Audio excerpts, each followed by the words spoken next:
So welcome to brain-based learning. First things first, how does the brain work together? So we have 4 different levels when it comes to how the brain works together. And you have your receptors first, so you have your sensory receptors, and we'll go over each level.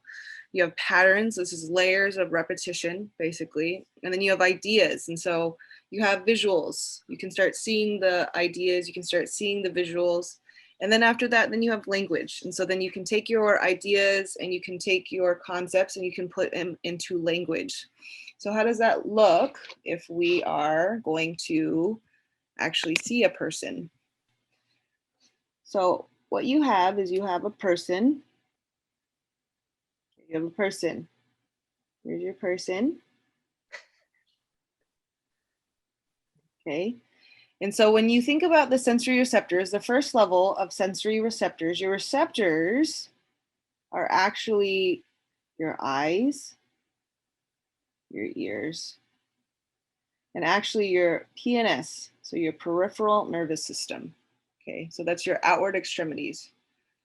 And so the first level when it comes to the brain is you have to be able to use your eyes, your ears, and all your outward extremities. And so if you think about how kids grow up from infancy, if you have a child and then they start growing up, they kind of start exploring.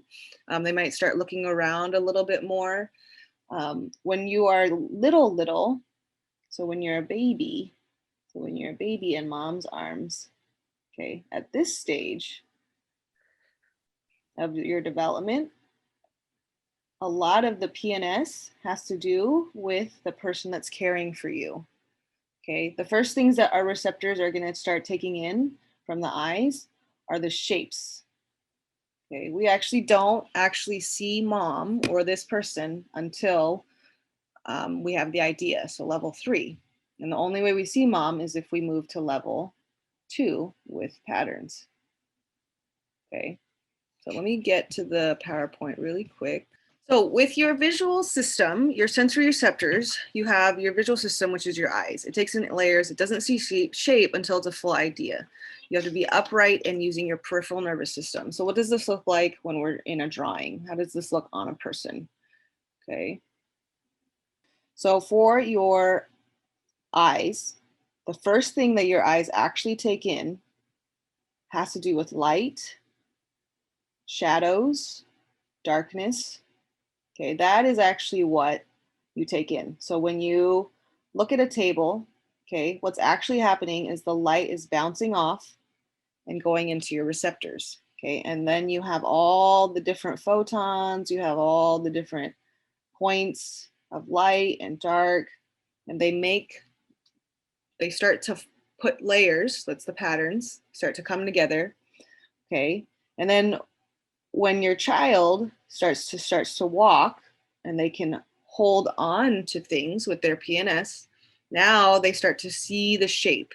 Okay, so at this level, you're at level 2. You have your sensory receptors are working, you're starting to see things, and you might, in your head, this is where the idea starts to come from. You might start to see the shape in your head. You might start to know what it looks like. Do you have language yet? Can you explain what this is yet? Not yet. That's where language comes in. Okay. Now, with our ears, what our ears actually take in is distance. Okay. The distance that things take to get to our ears. That's something that our ears take in. Okay. Pitch. So volume, tone. Okay. And then our ears actually, it's how we learn time through our auditory system. Time is not learned visually. And what do I mean by that? I mean, if you think about the time words that we use, so later, after, a while, okay, that has to do with our ears understanding distance and time, or distance from how long it takes for sound to reach our ear. And as we move through space and time, our auditory system can start to gauge how time works. So you start to gauge kind of what does after a while mean, right? We can't see after a while. And so you can see that you have your ears working, okay, got your eyes working, and then you have your PNS. Okay, and so this is the first level. Okay, if we get into it, the auditory system, the important thing to know about the auditory system is it just takes in tones. Okay, the words that I'm saying, the reason why you understand them is because you have meaning behind it. You have a fully formed language so that you can create pictures in your heads and you have the ideas so that you understand what I'm saying. But the tones cannot go into the prefrontal unless they're meaningful. And so what does this look like? I'll show you. You have a person and they have an ear. Okay, in their ear, the sound, the tones, all the different tones go in. Okay, now in your ear, I'm terrible at drawing it, you have your cochlear. Okay, on the cochlear, you have all these different fine hairs, tiny, tiny hairs. And each hair actually is assigned a different tone. So when you hear certain things, those tones will dance. They actually will wiggle, okay, with this different tones. So if you hear music, you can even say that your hairs are dancing. Now, if you don't use that tone or if that tone isn't utilized a lot, that's how they can die. That's how you have some people that can't hear high pitches or low pitches because these hairs can die if they're not utilized in a meaningful way. So the brain is just one of those things where it's like, all right, we're not using that tone enough. We're just going to dump it. Okay, that happens. So the tones get the tones get the sounds, right? The hairs get the sounds. But what will happen is if it's not meaningful, what will happen is it'll just get dumped back out. And so that's where you might see kids that can repeat things like, we need to be kind and respectful to people. Okay, that's that where they can spit back out that same tone, those same sounds to you. But because it doesn't mean anything, it doesn't actually go into the prefrontal. It doesn't actually go into the prefrontal. And so then that's why you won't actually see changes in behavior or changes in people. Okay, a lot of people do this. A lot of people just say we need to respect each other. But respect is a very formal, concrete concept. There's a lot if you think about what is respect. Okay, and so there's a lot of kids that end up just staying at level 2. Okay, they're really good at mimicking the sound. They're really good at spitting it back out. But if their language is unable to take those ideas, okay, the idea of respect, and put it in their own language to tell you, then they don't have the idea. Okay, all they're at is at level 2. Something to remember. Okay. Now, if it's meaningful, the tones, the auditory system will take those tones, those words, and put them into the prefrontal. And then that's how you start to create networks. Okay, we need to raise them up, bring their development up to the prefrontal. Okay, and now the PNS is actually really important for a lot of students, maybe if they're in the pre-operational stage or the sensory stage. This is where it's movement. Okay, the movement system is very different than what people in teaching talk about the kinesthetic, like they need tactile. That's true, but in the brain sense, the peripheral nervous system is there to take in 3D objects because the eyes actually take in 2D. Okay, that's how we learn about 3D. That's how we learn about spatial awareness is our PNS. It's how we learn if we fall, how far away something is so that we can put our hands out. Okay. And so it's not a matter of that these students need tactile things to learn. It's more that if you have a child that say can't go up the stairs, there's a good chance that their PNS doesn't quite understand depth yet, how far away things are. And so they need to be able to feel it. They need the movement, have them feel the step, have them feel what it is. I have a student that's like that, actually. Her spatial awareness is really difficult. Going upstairs is like, she visually cannot see the stairs. It's just not there. She hasn't been around it long enough for her layers to create the 3D shapes it needs in order for her to understand that these are steps. Okay, so for the longest time, what we did is I had her just kick the step and then kind of, I would have her kick the step and then just run her foot along the bottom of the stairs so that she just would start to notice that, oh, okay, they're different heights and depth. That's all something that has to be learned through our peripheral nervous system. That usually happens like when kids are crawling, they're going through things. Crawling is a very important stage.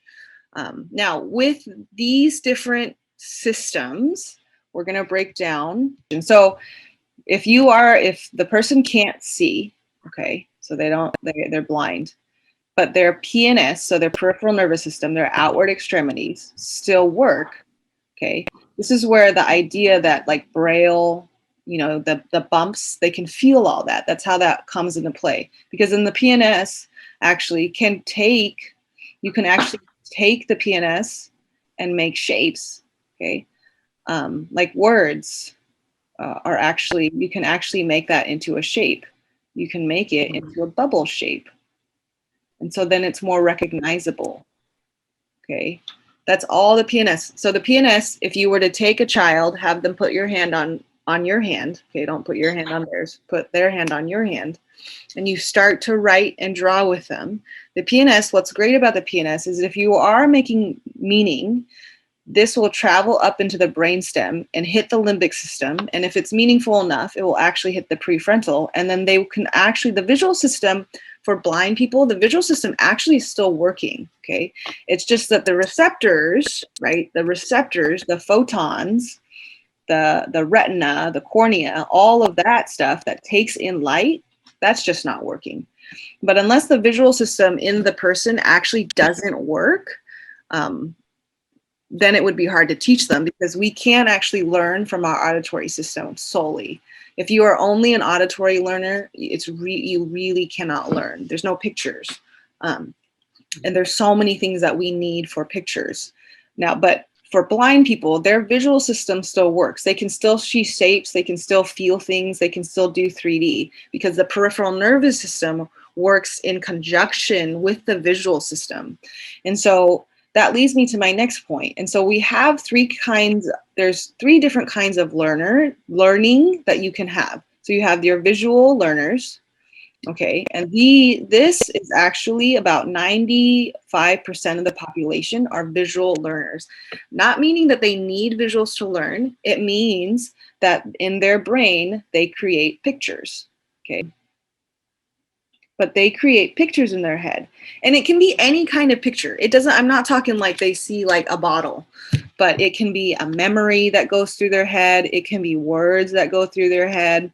Like if I were to say stop sign, you might just see a stop sign.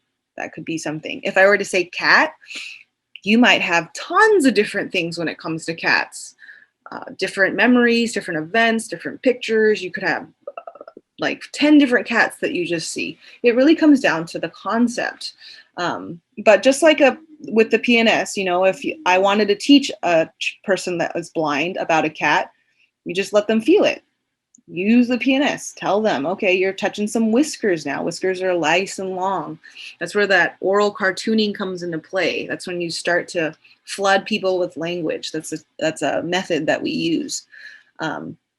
Because language is how we create pictures. If you think about what language is the exchange of ideas and pictures with one another, right?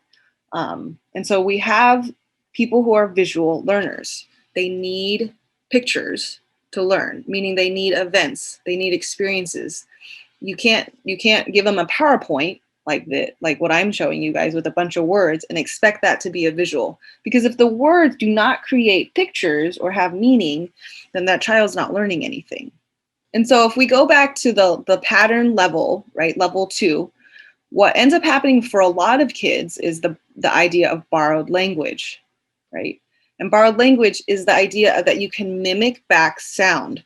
If we go back to that last picture that I did, how the ear works, okay?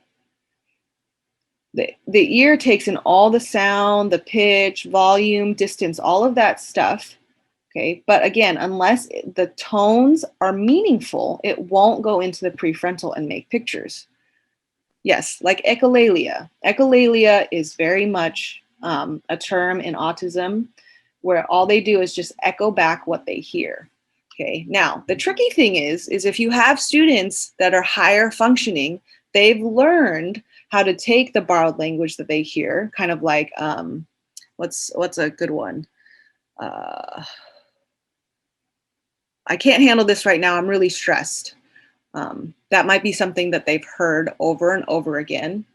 But if will they use it correctly? Do they use it in a way that makes sense? They might be saying it, because about doing dishes. I'm too stressed. I can't think about this. And it's just dishes. That's them hearing these words, but not actually having a fully formed picture of what stressed means, right? The dishes and how to do them, that is an incomplete picture. Okay, if you think about, so this is a good example. So if you think about what that means, so you have a person, okay, and they hear you, and they're standing in front of the sink. Okay, say they're standing in front of the sink. There's all these dishes. There's lots and lots of dishes, and someone says, "Okay, do the dishes."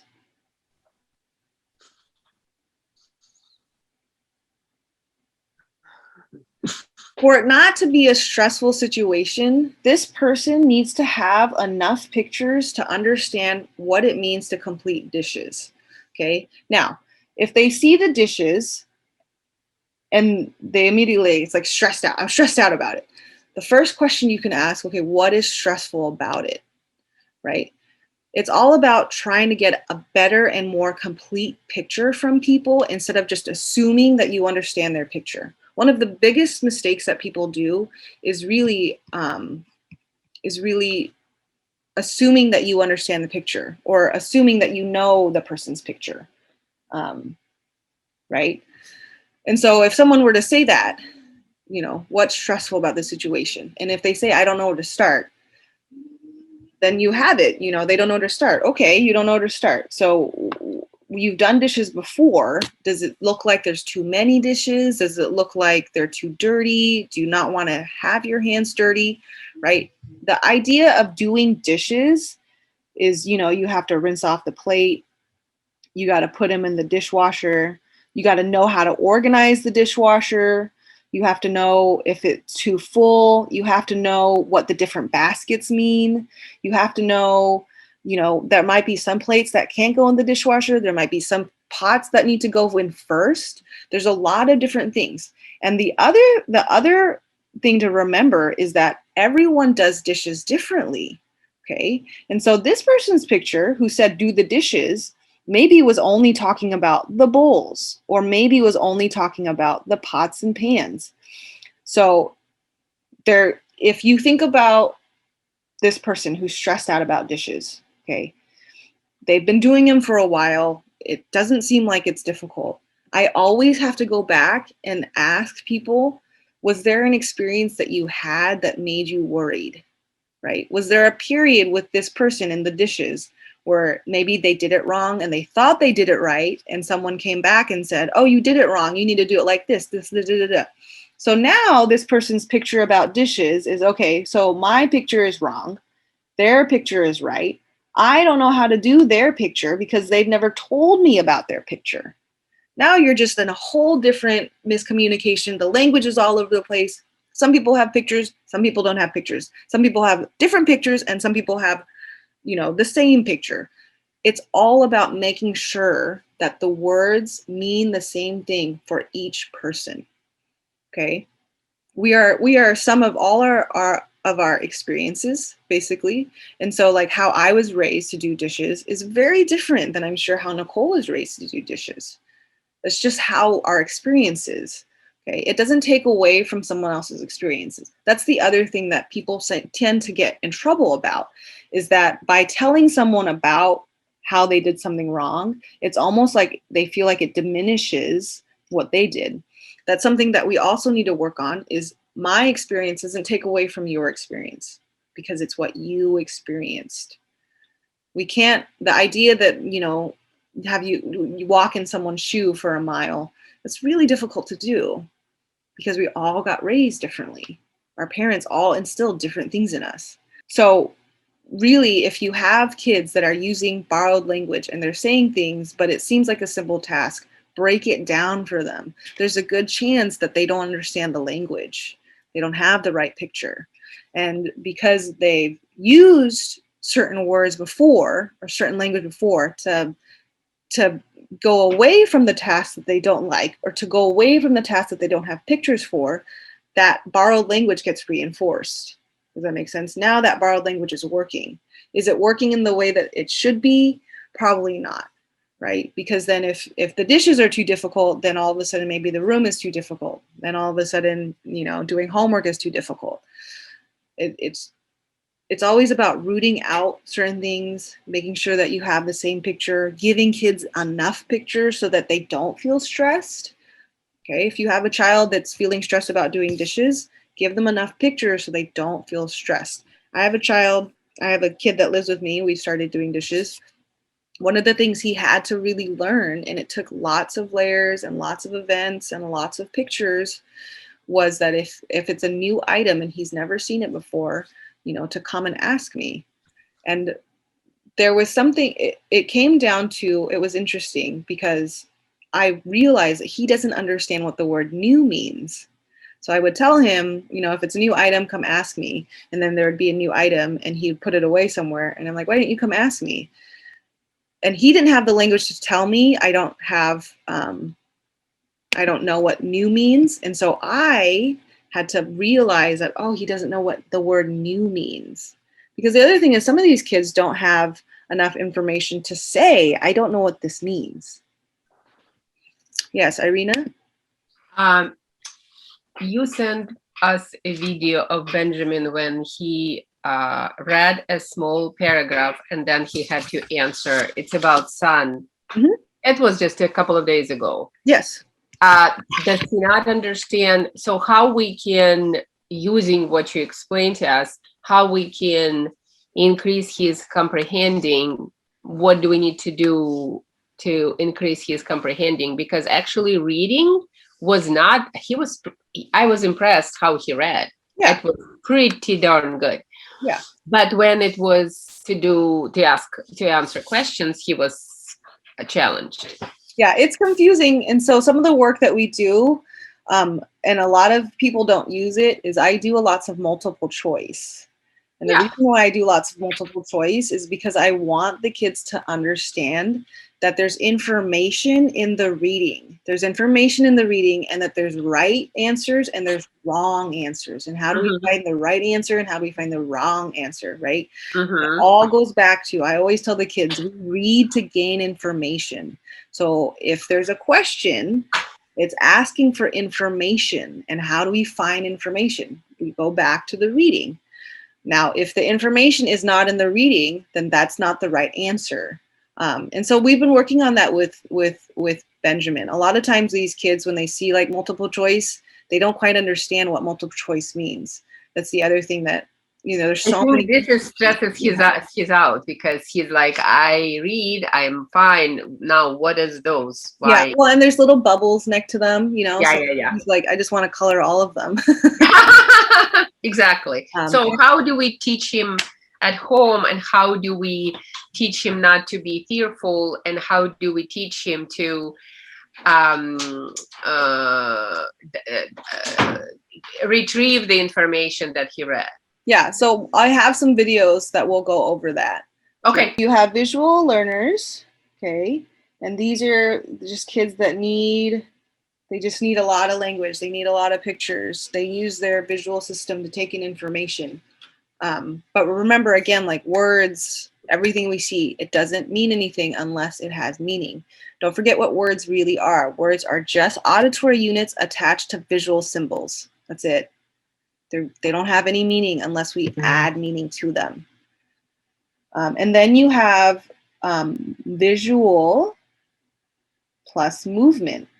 And so these are the kids that really respond well when you do like hand over hand or you help them make shapes. These are also the kids that really do well if you add lots of just movement. So like in my classroom, I allow the kids to get up, move around, do what they need to do. You know, draw lots of pictures, give them things to hold if it's something that they can, if it's like something 3D. A lot of times with the movement plus visual, they'll lean more visual once their development starts to get up, once they start to acquire more and more development. And then you have visual plus auditory. And you would think that that would be pretty common, but you can't really learn anything through your auditory system unless it's attached to visuals. Okay, so like, let's see, people who are deaf, they learn, right, because they have the visual. But if you had someone like Helen Keller, she used her movement to learn. If you think about it, okay, she used her movement. Her visual system was still working. And then people who are just are deaf, they can still use your visual system, but because they're deaf, this is why they're not good with time. They can't understand that. I have a class that comes to my space, and they're a class of people that are deaf, and they've been trying to book a time for the last 2 months. They can't figure it out. um, so it's hard for them. It's really hard for them. But those are kind of the three areas. If you have anyone that just is auditory, and my kid here, actually, for the longest time, it was very auditory. He didn't learn much, a lot of echolalia, a lot of repetition patterns. Now his language has improved. He's actually using his visual system more. We use a lot more of his PNS. And the funny thing is his mom at one point had him diagnosed as legally blind. And about a year ago, we took him back to the ophthalmologist, and they said that his retinas have strengthened and he no longer needs glasses. So his visual system is coming back. Quite incredible.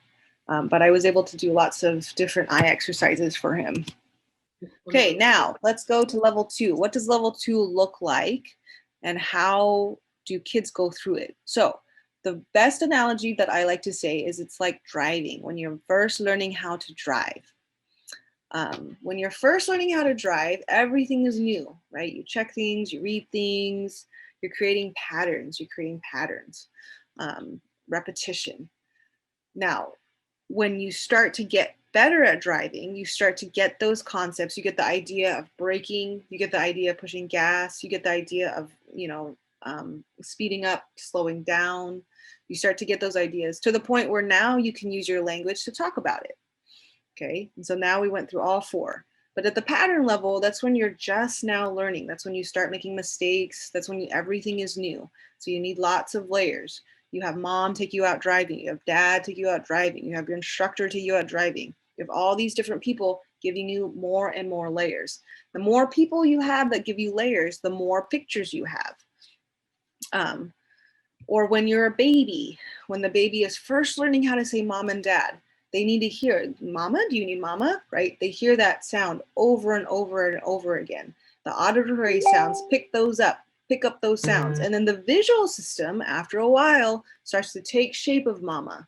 We start to feel mama. Now, all of a sudden, we recognize mom. Now that mom is an idea in our head. When we can add it to language, when mom is with language, now we're using our own thinking.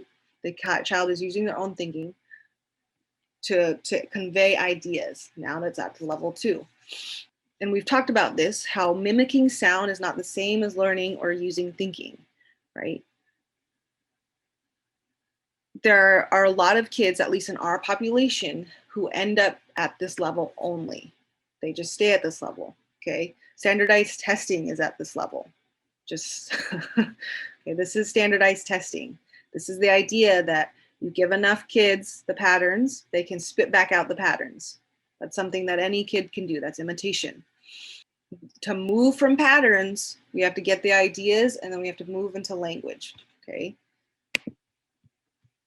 So the brainstem is the limbic system. That's where patterns start. That's kind of where it happens. That's why the PNS is important, because it creates patterns. We start to feel things. So what are some assumptions that we make about our kids at the pattern level?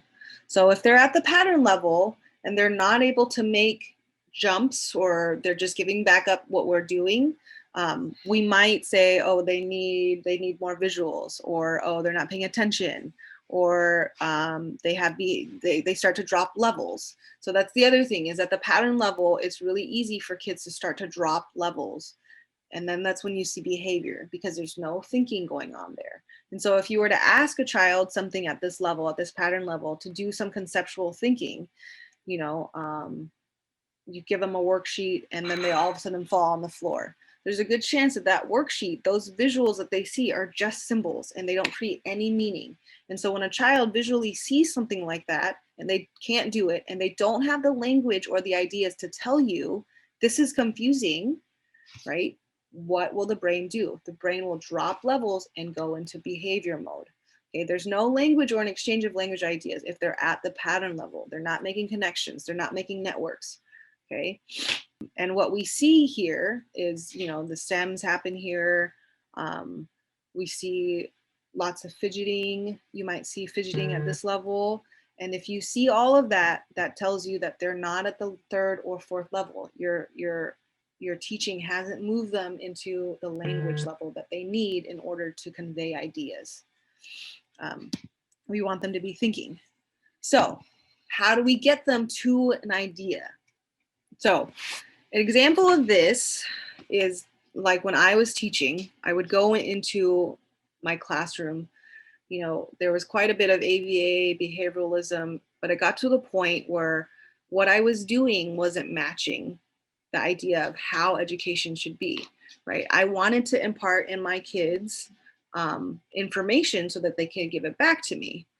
And so when I first moved into the neuro ed, okay, I needed people to give me information. I needed to go seek that information, all the words I didn't know about. I didn't understand this. I didn't understand that. But as I started moving forward from the patterns, then the idea started finding its way into my brain. Okay. And then when we can use our thinking, we use our own language. So this right now is my concepts are fully formed so that I can convey to you what's happening. Now I can teach. So I'm fully thinking. So I can use the way that I talk to represent what I know and help myself learn new things. So that's the goal. So here's the other thing, is we cannot name our own thinking on our own. Okay, we need other people to help us work our thinking. And so a lot of things that end up happening with adolescents or people these days is they will use their own thinking to name their thinking. And how they do that is they get on social media and they start finding information, but they're not actually using people around them to fully form their ideas. And that's kind of how we get confirmation bias that I'm talking about. He's interesting in that his language, when he shows me his language and tries to show me his thinking, it's very limited. And like his pronouns are hard to understand. As he doesn't really ever ask questions, he likes to do like 2-word responses. He's capable of doing a lot more, but I watched a video of him working with someone else and I realized that he does something that a lot of students do. And one of the things that he does is that he uses our thinking to do his work. And so you'll see in the video that he isn't creating the pictures that I need him to create. And he's using my thinking to do the work. And so what I mean by that is, if you have, I have some students that are really good at math. They've learned how to do mental math. I always say, pretend that you can see it, stack it in your head, all of that stuff. And so they've gotten good at that point. They've gotten to that point where that's really good. You'll see him go through the language with me. You'll see him not understand, and you'll see him mimic back the words, but still not understand. And then you'll see him start to take the ideas Oh, what I mean by using my thinking. So sometimes I'll have the kids do some math, and it'll be like a word problem, and they'll read it, and then they'll just add it up real quick in their head, even though it's not addition, you know. And if they actually read the words and slowed down and created pictures in their head, then I know that they could all do the math. But one of my students, you know, he'll read it and then he'll just automatically add it. And then when I tell him that that's not wrong, then he'll just look at me and then he'll just start saying numbers. And so he's using my thinking to gain the answer. He could easily do it himself. It's just easier to use my thinking because at the same time he's scripting. So he's back here. He's back here during math. He's back here scripting in the limbic system during math. And so it's easier to stay back here and use my thinking to get the answers. And so that's what he's doing. Now this child, we found out, does that a lot. And so when he was working with this person, actually, I can actually show that video. Let me show that video first so you can see what I mean. So here's my kiddo. You can see she's being very patient. You know, she's waiting for him. So he's off doing his own thing. So and this is one of the things that he likes to soothe himself. He loves to write. Now his writing is very formulaic and pattern based. Because if you ask him what he wrote and ask him questions on his writing, he's unable to answer them. And so that you can a lot of people would assume by reading his work, oh wow, he's got a lot of language, he's got a lot of ideas. But they're all based off of formula. He was taught how to write, what he needs to put in. And then when you ask him the story he just wrote on his life and he can't answer them, he's not thinking about the story. He's not thinking about his event. All he's thinking about is trying to write stuff down. That's also a pattern. And so you can see him here. He's just going to town. He's not engaging with the person. He's not trying to take her thinking. He's in his own thinking, doing what he wants to do, what makes sense to him. And that's fine. Like it looks good. You know, he's doing something, but right now he's at level 2. He's not showing us his thinking in a way that translates ideas to us.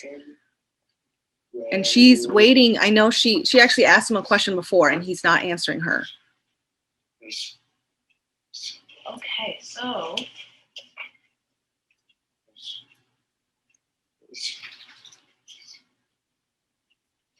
Jared, are you answering the question here? Okay, so when I see it's, I think of a thing. So are you talking about a thing like your day? Okay. So then. So there was a point where you saw, I'm not sure if you saw it. So then. But he asked, oh yeah, right there. So she asked him a question. So he immediately turned his ear and is using his auditory system right here. So he's not creating pictures. He's just kind of doing his thing. There's a good chance that the sound is all dumping back out. Like your day? Okay. So then, you're saying your day was fine? Okay. So day was fine. Day was fine. Okay, so then again, right here, she said something. He repeated it back. Is he creating any pictures? Is he actually creating the ideas? Is he actually creating the concept? No, he's just spitting it back out. And on the outside, a lot of people would say like, oh, he's learning, he's doing a lot. But this is something that he's been doing for the last like 6 months.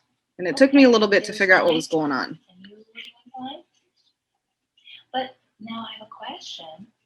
You know, I remember this trip this summer you were supposed to take. So now you can see he's using his peripheral nervous system. He's engaging in something else. Is he actually attending to her words right now? No, because they're meaningless. His ear hairs have turned off all of those tones. He's in his visual system right now. If his PNS is moving and he's looking at the pencil, he is in his visual system right now. He is not using his auditory system to create pictures and to take her ideas. Why would you write that as an answer? She asked him a question and he's still doing his thing. Just curious, why are you, Okay, and now I'll show you what I did the other day. So this is a very simple word problem. If you think about how the language is laid out, and if the child has enough language, they should be able to do this. And you'll see Jared's language falter, and then you'll see him gain the idea and gain the language. What is a side? What's a side? So this is a problem. You don't know what a side is, and then you just think you can do whatever you want. There's meaning here, okay? So a triangle has 3 sides. This is a side. 1, 2, 3. See, these are sides. These are sides, okay? This is like the side of the table, okay? So how many do you need to draw? 2. So draw 2. Okay, and then you'll see him struggle. You'll hear me kind of repeat myself and ask him. And a lot of the language I use is trying to push them to almost take my ideas. Take my ideas, don't block out my sound, and understand I'm trying to teach you something. So how many sides do two triangles have? What are the sides, Jared? What did we just talk about? What is a side? Draw an arrow to a side. Good. How many sides? Count all the sides. So there you can see, I don't know if the bar is stopping you, but you can see there's more than 2 sides. Count all the sides. There's more. Why are you saying? So when he was stopping, he was looking at my picture. And now, right now, instead of taking my sounds, he's visually just trying to copy. He's not actually creating any ideas. You can see that he stops, his head turns a tiny bit and looks at my picture, and then he's just adding the same arrows. Okay, so he's not at level 3. He's still at level 2. He's just repeating back the patterns to me. Count the sides. 1, 2. Count the sides, Jared. No, Jared, this is a side. This is a side. This is a side. How many sides does a triangle have? Jared, how many sides does a triangle have? 3. This is a side. 1, 2, 3. So count the sides. Keep going. No, why did you start over? You need to count all the sides. So here, there's a lot of words he doesn't understand. So I found out he doesn't understand the word all. If you think about how many words we say to people and how much words we try to convey to kids, but if you take it back and you slow down and you think about it, okay, so he's not understanding the word all, he's not understanding the word side, he's not understanding that there's 2 triangles, that they all have different sides. There's so many different concepts and layers there that he's missing. And he's stuck because he's refusing to take my ideas, not refusing, but his brain isn't taking the ideas right now. He's stuck on just taking information that he understands. And so he understands 3. He understands 2. That's what he understands right now. All of them. For the 2 triangles, count all of them. So count all the sides. No, I'm not counting the triangles. What is a side? Point to the side. Draw one side. Oh, sorry. A triangle. No, I said draw one side of a triangle. Just draw. So he's not understanding. You see, he just drew a triangle. I'm telling him to draw one side of the triangle. He's hearing, draw a triangle. His brain, his ears dumped out, draw one side. Dumped it out. And you'll see he gets it. One side. Count the sides. No, count the sides of these 3. Count all of them. No, you're counting the triangles only. I said to count the sides of the triangle. Yeah?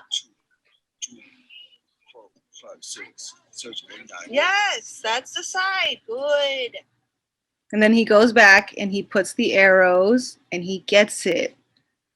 Okay, so then he used his language to tell me. He showed me that he could get it. And then it's like, good, you got it, finally. But that's how long it took for him to understand. And yes, I had to keep saying, which one is the side? Because he wasn't taking my sound. He wasn't taking my tone. So I had to keep telling him over and over again, take my idea. His brain wasn't taking it in. Finally took it in. He could count the sides. Finally got it. This next one is very interesting because it again goes back to the lack of language, what he is missing, and what we assume he should know. And it's very like, how does he not know this? Here, it's very simple. So I made him draw this out. It said, Mom made me 2 hot dogs. She also made my brother, she made a hot dog for my brother. So here he drew Mom, he drew the 2 hot dogs with him. So he understood that. And then now you're gonna see him struggle with a hot dog. What does that look like? What idea is that? And then you'll see him use my thinking to get an answer. He'll just start saying random numbers. And then I'm gonna be like, dude, turn on your thinking. So how many hot dogs did she make for the brother? How many hot dogs? Where do you get 4? Where do you see 4? Jared, stop saying numbers, stop scratching, and stop saying numbers. She also made a hot dog for my brother. So how many hot dogs did she make for your brother?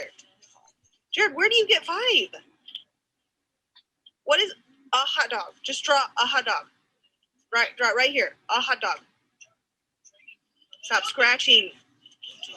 Okay, so then how many did she make for your brother? 1. That's it, dude. Just 1. No. Sit down. And then after that, he got it. Now he kept scratching because his PNS was busy doing other things. He wasn't taking in my thinking. And again, a lot of repetition, a lot of the same thing, a lot of language. That's the other thing that is different with when you're working within the brain. A lot of times people will tell you to do less language, less language. If you do less language, the child has no pictures. Okay, I will always do more and more language. Now, if you want to get back to this video really quick, so when I reviewed this video, I actually sent quite a few different things. So one of the things with this one is Jared he's very good about just saying yes to things. And so like if he says that to me, I always ask him, what are you saying yes to? What does that mean? He has enough thinking and he has enough levels that I've taught him to tell me his thinking. Well, that's one of the things that we always say to the kids, tell me what you're thinking. Tell me what you're thinking. Tell me what you're thinking. It's giving them a way to show me with language what's going on in their head. And he tends to have limited if you talk to him. But now he's actually been using more sentences. He's adding more language. You can see he's not engaged here. With the other therapies, he's not as engaged. He's doing his own thing. He's very much at level 2. And of course, she's very patient. She waits. You know, right here, I would ask him, be like, what are you thinking? I asked you a question and you're not answering my question. So what are you thinking about right now? Yeah, she just kind of waits him out. So why does language matter? Okay, language is not thinking until there's meaning. Language itself, words are nothing more than auditory units attached to visual symbols. That's something that we really have to remember. Okay, whatever you're saying to your child, never assume that they have the same picture as you and never assume that they understand what you're saying, especially if they are not exhibiting what you expect. They're not exhibiting what you expect. There's a good chance that they're either not taking your ideas or they don't understand and they don't have the pictures. Okay, so I always like to say like the brain is like a filing cabinet. Okay, think of a filing cabinet. You pull out the filing cabinet, there's all these different files. Think of the files like concepts. Okay, now you have different concepts. The files, depending on your concept, could be bigger than other files. Okay, you really like cats. Your cat file is going to be huge. You don't like dogs. Your dog file will be small, okay? The file folders also connect, just like networks connect. You like cats. Now all of a sudden you have a cat file, and then you have a love file, and there's also cats in there. See how they connect, okay? The love file could also, maybe someone tells you something about cats with a dog story also in it. Now all of a sudden you're thinking about dogs, cats, how you love them, and also don't like dogs. Now the networks are spreading. Now the different files are popping up. Now we're thinking. Now we're giving information. Now we're sharing ideas. Okay. Now think of if my students who have autism, you have to pretend that their filing cabinet has been pulled out, tipped over, and all the contents are dumped everywhere. The files are everywhere. There's pictures in other files. There's events in other files. They're not working. Okay. So like my student, you know, what side, triangle. He had to pull out his triangle file. Well, first of all, he had to go through looking for his triangle file, his math file, all of that stuff. He's got to search through it. So I have to keep telling him to search for it, because he's not going to want to search for it. It's hard. It's hard to search for things if you don't know what it looks like or if things are tipped over and empty. But he has to keep searching for it. The brain likes to learn. So he finally searched for it. He finally could put something in it. And hopefully he put that file back. Okay. Doesn't really happen that way. But that's just an easy way if you have a child, especially if they're nonverbal, and you're repeating yourself or you're saying the same thing and they're still not doing it. Say it different ways. Give them more language. Help them organize their files. Help them find those pictures. Help them add to their files. Okay, language shows our thinking. This is exchange of ideas. If a child's not using language in the way to make pictures, they're not thinking. And when you have visual thinkers that rely on their auditory system, so in education, we mainly are very auditory, lots of lecture, lots of talking at kids. If they can't make pictures, they will have behaviors. They will drop levels, okay? Because remember, development is not linear. We acquire our development. Okay, if development was linear, then we wouldn't have 30-year-olds that run around like idiots. Okay, everything is acquired. We have to learn how to be a person. We have to learn our agency. We have to learn that we are a person. So I have some kids, I have one student that came in, he didn't have agency. He didn't even know he was a person. You know, his brain was probably around 2, maybe 1. So he needed a lot of language. And one of the things I did with him, and you can do this with your kids as well, and you'll see a difference in them if you try it. It's very counterintuitive. I've done it with many students though. A lot of my nonverbal kids I've done it with, and you'll see their whole demeanor change. You'll see their whole posture change. You'll see them gaining development. And what I do is called something called flooding with language. Now, flooding with language is just talking to the kid. Just talk to them. Talk to them and talk to them, talk to them. When I have kids that are nonverbal, the first 2 months, the first 2-3 months I just hang out with them. I just tell them about my day. I pretend they're talking back to me. You know, I'll be like, I'll sit next to him and I'll say, hey, how was your weekend? You know, I heard that mom took you over to the church and that you lit some candles. That sounds like fun. You know, I really like candles. I like them. I kind of like them when they smell like kind of like sugar. Have you ever smelled that before? I bet you have, because you like cookies. I know you like cookies. So I just have a conversation with them. I get to know them. You know, kids will always have, nonverbal kids, just people in general, always have things that they like. They always have things that they kind of go towards. And so I'll notice that, I'll observe that, and I'll bring it up. I'll start talking about what he's doing. Like, oh, you're just sitting there? You feel like a snack? Yeah. Yeah, I like to eat those cookies too. Oh, it doesn't seem like you're kind of in a mess. You need a napkin maybe? Looks like you're a little messy. Got little crumbs on your face. You know, napkin can help clean that off. You want a napkin? Here's a napkin. You want to try to clean it off? Watch. So it's all the language, just flooding them. The student that came about 2-3 months ago, he always kind of hid his face. He never made eye contact. He cried for the longest time. Every week, I think he was crying 2-3 hours. Now he does work. He asks for work in his way. He's still nonverbal. His diagnosis is interesting. I would love to hook him up to an fMRI and check out his Broca and Wernicke's area, which is your language centers, if you want to know. The language centers are the Broca and the Wernicke's area. But now he actually will get my attention. He's trying to mimic sound. He no longer covers his face. He smiles and is happy. There have been times when he'll, like on Monday, he'll do this, and I know that he wants me to talk to him. He wants me to have a conversation with him. Okay, so agency. Okay, we can draw this out. Okay, so a lot of people will say that agency has to do with if you know, agency usually has to do with if you know who you are, your who and your why. Okay, it's not so much of what, like we don't really care about what we are. We're all humans, okay? But we need to know who we are and why. And how do we get agency? Agency starts as a baby. Okay, so here's the baby.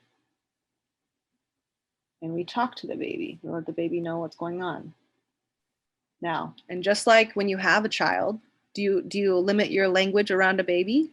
No, people talk all around babies. It's tons of flooding of language, especially if you go to a gathering, so much information. Now at this stage, okay, at the baby stage, you have your eyes and you have your ears, okay? At this stage, there's no inhibiting and there's no integration, okay? And those are the two things that you need that a lot of students with disabilities are lacking, okay? And it's because they never fully form their who and they never fully formed their why. They never fully formed who they were as a person, and they never fully formed why are they a person. Okay, and the only way that you can start doing that is if as an infancy, you talk to them a lot. You know, have reciprocity. Reciprocity is also the act of agency. Okay, mom interacts with baby, baby interacts with mom. Okay, baby interacts with dad, okay, dad interacts with mom. There's a whole bunch of agency, a lot of interaction happening, a lot of sound, a lot of light, so many shapes taking place here. Okay. And now as the baby grows, okay, now the baby is sitting up. Okay, let's say the baby's sitting up. Okay. There's all this sound. People are shouting all these things. Okay, baby's not paying attention. It's kind of whatever. All of a sudden, mom comes in the picture. Baby hears that sound. Baby looks towards mom. All of a sudden, baby has information, understands what's going on. They are using inhibition. They dumped out all this sound. Their brain understands that this is not important. They inhibit it. They are starting to become a person. They understand that their brain has the capacity to dump out things that don't matter, people that don't matter, and to integrate. So now we have integration, integrate what is important. So how does this look in education without integration and inhibition? What does that look like? You got kids in high school with headphones. And while this isn't a bad thing, this is fine. I get it. You know, we want to think that there's sensory overload. The brain cannot be overloaded. That's not a thing. Okay. It's an assumption that we have made with our adult labels, and we've placed it on a child because of their behavior, not understanding what the brain is capable of. And so we have a child that freaks out about noise. We automatically assume, oh, it's sensory overload. They can't hear, it's too much. So what do? We try to block out the sound for them. Now, all of a sudden, we're taking away the brain's ability to inhibit naturally. And then they get older and older, and it gets harder and harder because now they've lived in this place where they don't have to inhibit. They don't need to be a who. Other people can be who's around them. Here you go, help you. You're not a who though, but we'll help you become a who by doing things around you. Okay. Half of my students have come to me with headphones. I started in middle school with these kids, come with headphones. None of them have headphones anymore. A lot of them have learned to inhibit and integrate. They inhibit the sounds that bother them and they integrate the sounds that matter. My voice can cut through a stadium if I were to say something to my kids, because they integrate my voice and that tone, the tones in my sound, the sounds, the tones of my voice trigger those ear hairs real fast. And it goes up into the prefrontal really fast. Okay. I had kids that anytime they walk by a speaker, rah, rah, you know, too loud, doesn't bother them anymore. Doesn't bother. We gave them language. I gave them enough language. I gave them enough who's to where we took off the headphones, you know, and we just gave them the language. I know you don't like that sound. I know that sound bothers your ears. I understand that it kind of hurts, but you can turn off that sound. You can ignore it. It doesn't matter. Just block it out. All of those words, all of those language helps their brain develop and integrate and inhibit. The brain loves to learn. There's no such thing as too much language. There's a such thing as not enough language.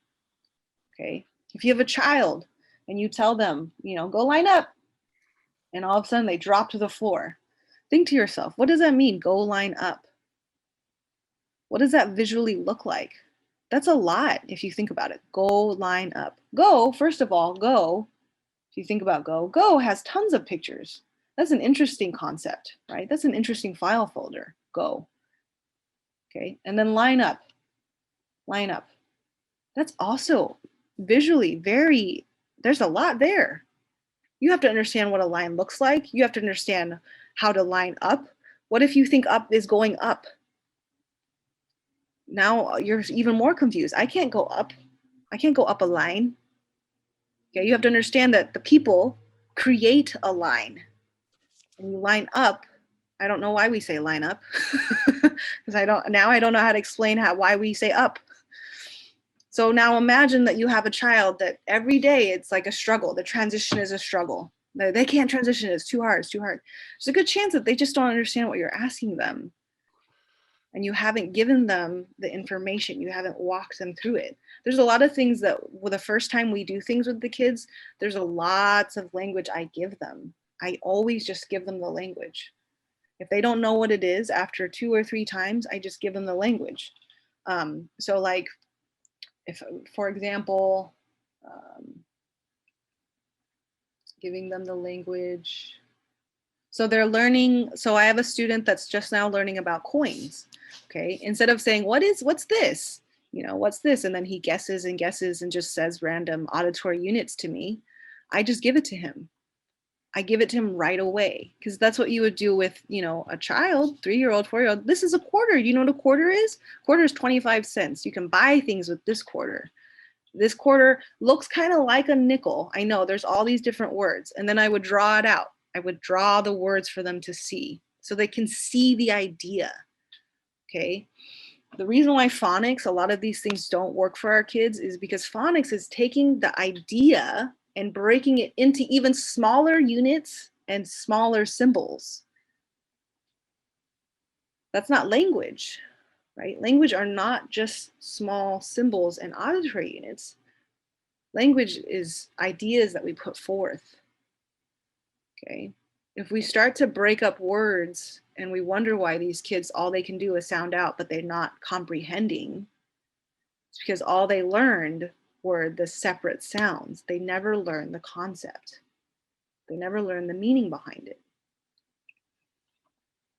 Okay, one of my students, one of the things that I always tell my students, because they exhibit this because of the idea that routine is good, it's comfortable. And why is routine is comfortable? Why is that comfortable? Because when you have someone that doesn't have agency and they need someone else to help them with agency, that's why routines help. Because then those are patterns, right? But when you try to break out of the routine, behaviors happen because we haven't given them enough information about the routine and about life and about who they are as a person, right? That you can manipulate time, that you can move things around, that you can go through space.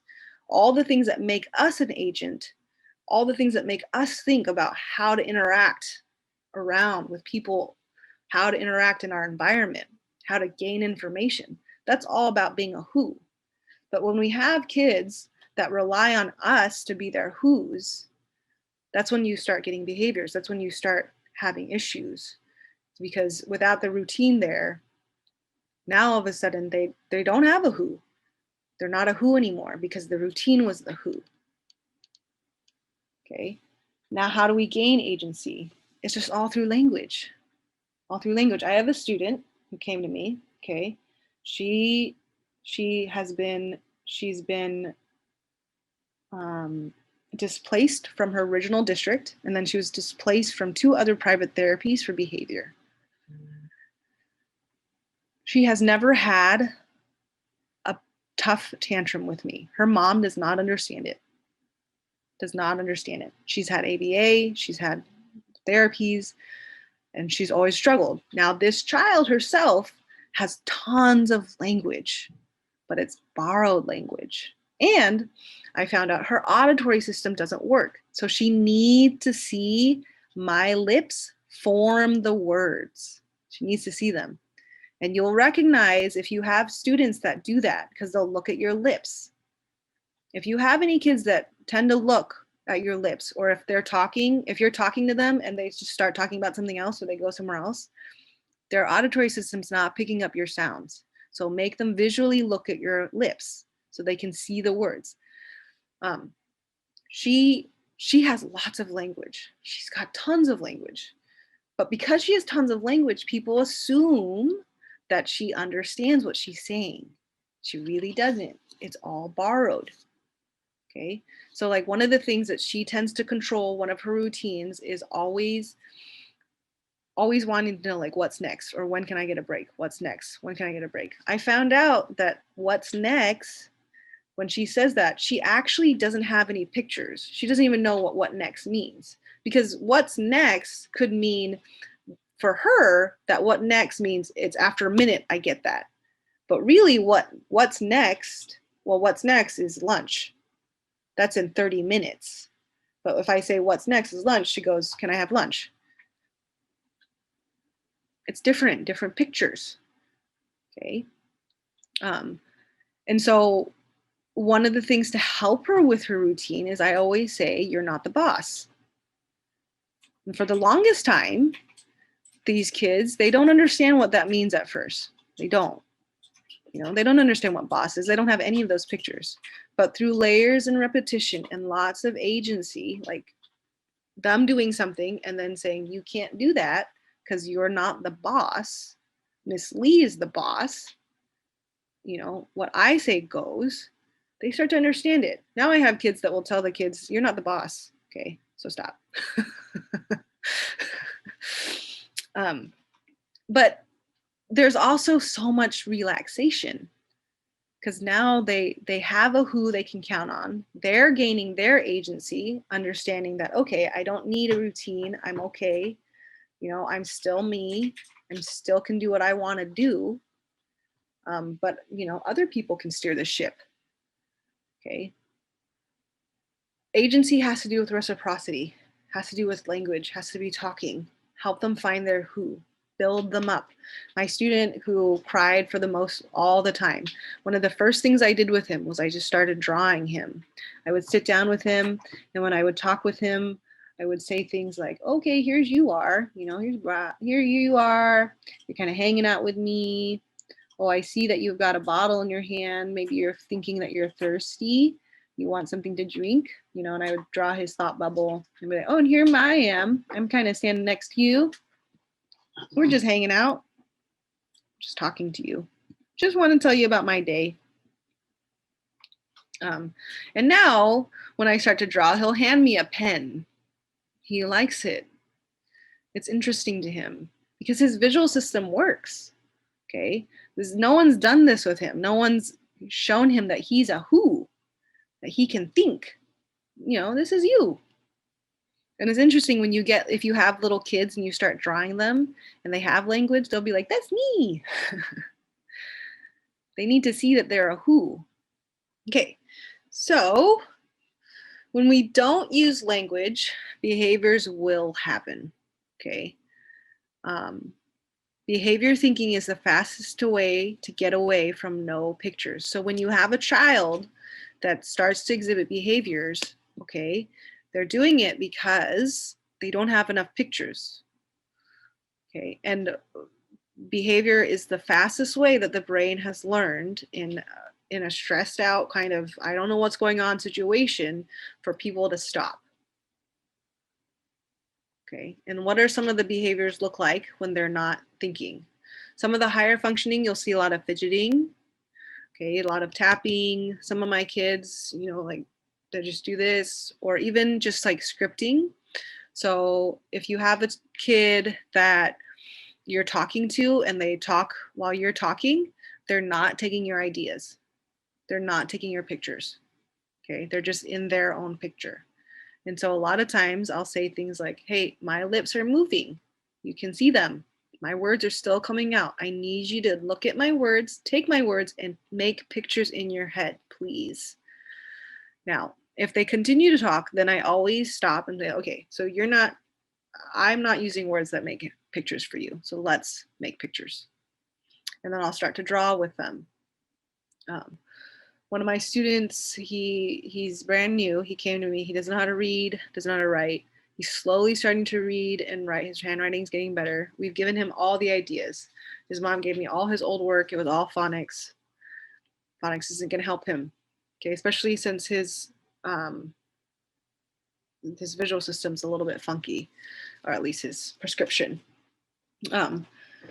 But I've been drawing with him. I've been drawing the ideas. He has quite a few ideas, except when you ask him about his weekend, something that a lot of these kids will do if they have language is they will add a lot of fluff.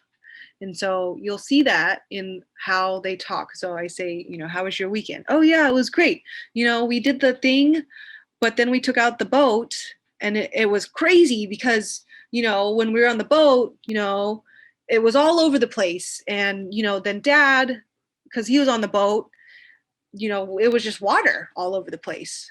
And so that's just a lot of fluff. He's not creating a picture for me. He's just filling in words that he's heard in conversation to have a conversation with me. With that conversation, all I know that he knows is he knows about a boat. That's about it. It's all about the boat.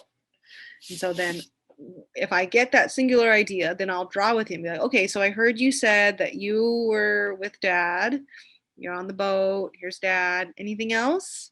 And then once he starts to see that, then all of a sudden be like, oh yeah, well then mom was there. Like, oh, okay, so mom was there. Yeah, with Blake, and they were fishing. Like, oh, okay, so he is unable to really see pictures. He has some language, but once he starts to see the pictures, then the ideas start to come forward.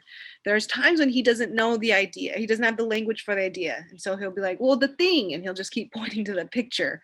So he's learned to use thing as a replacement for no picture. Okay. Now he has language. What does it look like when you have a child that doesn't have language? You have behaviors. Okay. They don't have the language to convey. They don't have the language to give you the thinking. And so as thinking gets higher, behaviors will go away. Okay, give them information, you know, dropping to the floor. Sometimes the easiest way to help them is, you know, call out their name, you know. So I've had kids be like, I see Sarah on the floor. I see Sarah sitting up.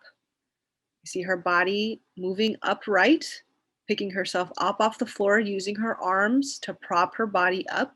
I see her tucking her legs under her, and I see her sitting down on the floor, waiting for me, waiting for Miss Lee to come and work with them, right? And so you draw them a picture. You know, I see Sarah going over to the door, turning the knob, opening the door, and walking outside the door. That can be as simple as, you know, getting a kid to line up, going to the bathroom, transitions. All of that really does make a difference.